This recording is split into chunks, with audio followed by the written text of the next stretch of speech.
kita nggak bicara soal dalam jangka waktu dekat, tapi kalau bicara soal elektoral pemilihan itu kan 2029 dan RK dari kasus ini, apakah BJB dugaan korupsinya, lalu kemudian kasus ditambah lagi skandal pribadinya dengan Lisa Mariana, habis sudah karirnya. Anda setuju? Kecenderungan ke sana itu tinggi sekali. Tinggi sekali. Ya, kenapa? Begini, pertama itu di Indonesia politik itu nggak bisa dilepaskan dari isu-isu yang moralitas. Ya. Dan moralitas itu kan banyak ya, misalnya kejujuran, tidak korupsi, itu kan moralitas juga. Kemudian santun, ya secara keagamaan taat gitu ya, orang soleh gitu ya, misalnya begitu, itu kan isu-isu moralitas semua. Dan setahu saya memang isu-isu ini kalau terkait dengan panggung elektoral itu sensitif ya. Misalnya saya tarik ke belakang ya, ini kita tidak hanya bicara RK saja sesungguhnya. Tapi kan banyak juga para tokoh yang kemudian ada skandal-skandal yang sifatnya terkait moral ya. Misalnya selingkuh atau apa gitu ya.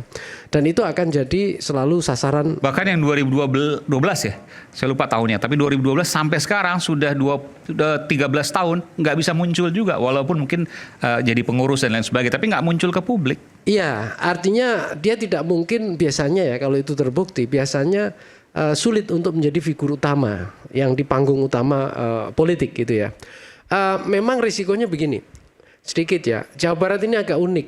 Kita agak tarik luas sedikit ya, Bung Aiman. Banyak tokoh dari gubernur, wakil gubernur itu selebriti. Selebriti. Jadi kalau di teori saya itu kan selebriti politik ada dua, dari selebriti ke politik. Dari politisi yang kemudian menjadi selebriti politik. Deddy Mulyadi, Ridwan Kamil, dua-dua selebriti itu? Itu dari politisi menjadi selebriti politik. Kalau Deddy Miswar, Deddy Yusuf, itu dari selebriti kan, masuk ke politik kan gitu. Dan Jawa Barat ini ramah, artinya ramah itu pengagum gitu ya.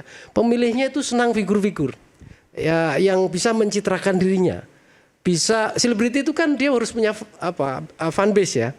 Dan Pak Ridwan ini kan luar biasa berhasil dengan medsos, dia beradaptasi gitu ya, Pak RK ini ya. Kemudian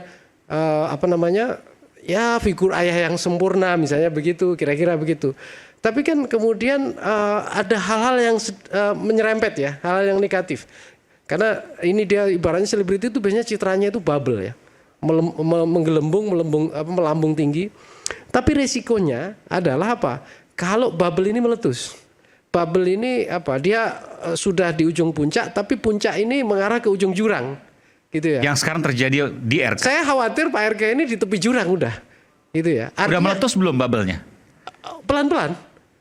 Nah pertanyaannya adalah begini, mampukah Pak RK merestor dirinya? Tadi yang misalnya pertanyaan Bung Hendar Sam, loh ini kok aneh Pak RK sendiri nggak pernah menjelaskan dirinya. Apa jawaban dari situ? Kalau tadi Bung Hendar Sam nggak mau kasih jawaban, tapi saya tanya kepada Anda, kalau seandainya memang tidak terbukti, tidak melakukan, atau misalnya setidaknya mungkin, saya nggak bicara ini ya, mungkin melakukan tapi saya yakin kalau buktinya nggak akan punya, kenapa tidak dilawan saja? Misalnya seperti itu. Kenapa RK cenderung diam dan mengacaranya? Ada dua pandangan saya, Bung Ais. Bagaimana menerjemahkan itu? Ya, dua pandangan saya. Saya tidak bicara aspek hukum ya. Yang pertama misalnya kalau kita bicara mengelola diri seseorang, Pak RK sebagai dirinya misalnya sebagai selebriti. Selebriti itu kan punya narasi dan story. Ada drama naik turun. Penonton ini kan juga perlu menyimak cerita. Agak di situ. Ya, perlu menyimak. Menyimak drama atau cerita. Kan gitu. Nah, ini ceritanya masih berseri nih. Jadi ya tentu belum anti klimaks.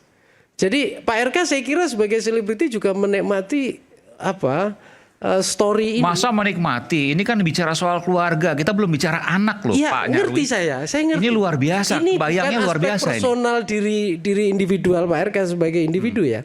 Tapi kita melihat pesona sebagai sosok selebriti. Selebriti itu kan biasanya entah sadar entah tidak, bawah sadar atau tidak, dia harus tetap muncul dalam algoritma audiensnya. Ya, ada relasi parasocial relation yang itu menjadi modal bagi dia. Ini dari aspek positif. Tentu dia mampu nggak gitu ya? Dia mampu nggak mengelola ini isu-isu ini? Saya contohkan begini deh. Bill Clinton misalnya. Itu kan figur yang luar biasa. Dengan Monica Lewinsky. Betul. Tapi sebelum dilanjutkan, ya beda dong Amerika dengan Indonesia, tataran sosialnya kan beda. Betul, budayanya beda. Iya. Tapi kan perubahan budaya juga pelan-pelan bergeser. Dalam jangka pendek, ya tadi Pak Zen mengatakan, mungkin kalau minta maaf orang memaafkan. Itu contoh ya, budaya pemaaf. Tetapi budaya bahwa orang Indonesia tidak suka hal-hal yang menabrak moral, menabrak agama, itu ada. Apalagi Jawa Barat, ya.